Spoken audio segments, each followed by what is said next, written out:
Мінекей мен гүлдің топырағын дайындалып алып жатырмын. Гүлдің топырағы агровалт менде. Агровалт деген торф андай рассыпчатый болып тұрады. Мінекей мынандай рассыпчатый. Оған агроперлит қостым и вермикулит қостым. Топырақтан үнемдеуге болмайды. Топырақ міндетті түрде не болу керек? Таза әрі үлпілдек болу керек. Жандай гүлдерді шығару үшін. Рассадысынан гүлдің экономдауға болмайды. Сондықтан топырақтың жақсысына алыңыздар. Және мен оларды мынандай стакандарға егіп жатырмын. Одноразовый стакандар. Біреу 1 теңгеден ба келеді. Мен бірден 10 мың штугын 12 мыңға алдым. 2 теңгеден ба солай келеді оптым алғанда. Сосын оны мынадай поддондарға қоям.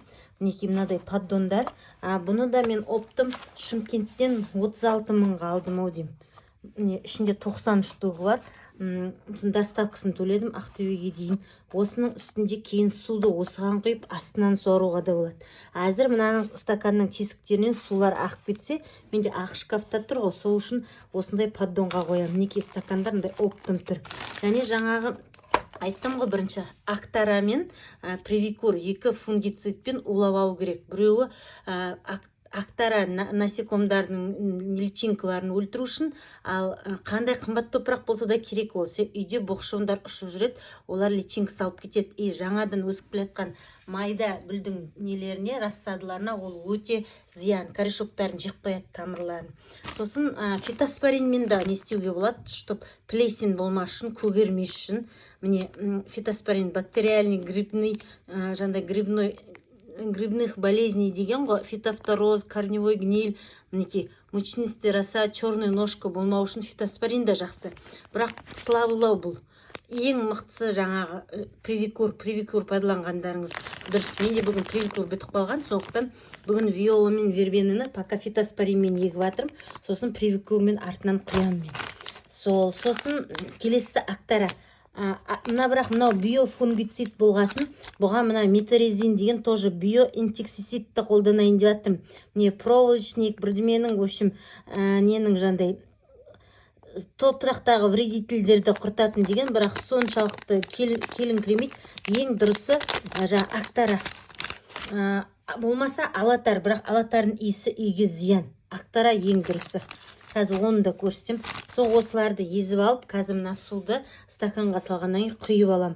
Мен бұларды неге айтып жатыр? Мен көріп осыларды егіп жатқанда кілең орыстар айтады екен ютубта. Мен қазақтардың айтқанын онша байқамадым. Может, мүмкін бар да шығар. Сондықтан мен қазақ аудиториясына осы гүл бизнесін түсіндірем. Өзіммен бірге айтып отырам. Мен теплица сатып алдым биыл күзде. Соған қарай қашан шығарып, егіп сатқанға дейін сіздерге бәрін көрсетіп отырам. Менімен бірге қарап, жазылып, тіркеліп, қолда отырсаңыздар болады.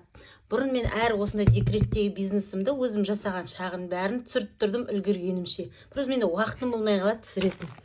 Сол осы жолы өзім түсіріп қалдырайын деп шештім. Мынау жаңа мен әкеліп қойған торф агровалтым. Үстіне балдар бірдеме шашып қойған ба? Сары мынау не нәрсе екен? Әйтпесе бұлардың сондай бірдеме шашқан ғой. Әйтпесе бұның ішінде ештеңе жоқ, бұл таза торф. Мынау жаңағы несі, жаңағы поддон мінекей. Астында қоятын. Гүл егетін қыстағы рассаднигім. Гүлдің нелерін егетін рассадыларын. Міне қазір бастап ашып қарап жатырмын. Мынау пакетпен тұрмын. Мынау тұрған мен қателеспесем ампельный петуния. Бірден аттарын жазу керек екен, аты ұмытып қаласың. Мінекей түрлері көрініп жатыр ма? Лупамен қарамаса көрінбейді үлкендіктер. Міне. Бұлар бәрі профессиональный дәннен, профессиональный семенадан шыққандар. Мінекей стаканда 2-ден 3-ден салдым. Так, бұны фокус алмай тұрды. Міне үлкендігі. Бұлар андай дрожжированный семена ғой, со неден шығыпты. Мынау шығу үшін осындай не болу керек? Булант тұру керек. Тепличный тек бірақ проветривать ету керек, чтобы көгеріп кетпес үшін. Сол осы көгеріп кетпес үшін бірінші Привикур Energy деген бар. Привикур кәдімгі. Мен мынада 3 дән екен. Мына тамыры үлпілдеп тұрған астында.